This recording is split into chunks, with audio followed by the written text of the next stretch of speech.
says, from my perspective, that's the front of the vehicle?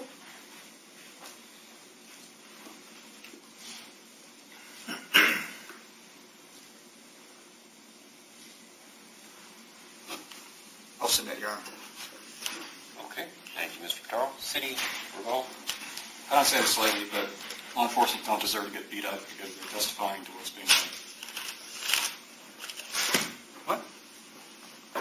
I know that there are arguments, but to say that you can't trust a word coming out of someone's mouth is saying that they've been lying under oath. I don't believe that's true. Fundamentally, we had honesty. We had him sticking by what he sees. The fact that they can disagree about what they see in this man's shirt is completely irrelevant in my mind. The fact that he testified that there is disagreement about it doesn't go to his credibility, doesn't go to his honesty. And I'm surprised to hear it. Just like everything else in this case, there's a disagreement. I recognize that. That's why we have a video. That's why we have testimony that details what they witnessed that's not captioned in the video, what is captioned in the video.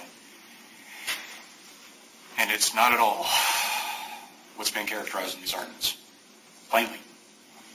Whether or not the car is directly aimed at someone, or whether or not it's turning and it has to slow down.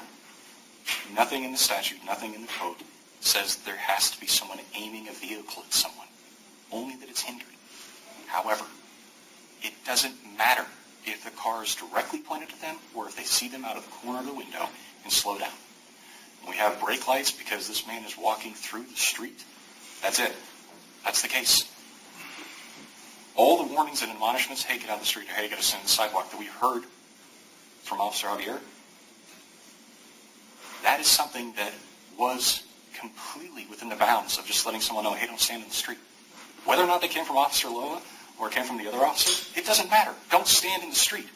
This is not something that requires an admonishment from police to know not to do, to stand in front of moving traffic.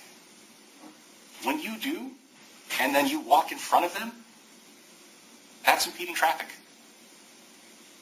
This is enough. It's been shown. As far as the other arguments, I don't believe they engender any weight. And I believe we shun our case beyond a reasonable doubt, Your Honor.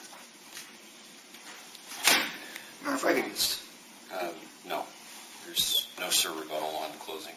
Mr. Morales, if you could stand up, please.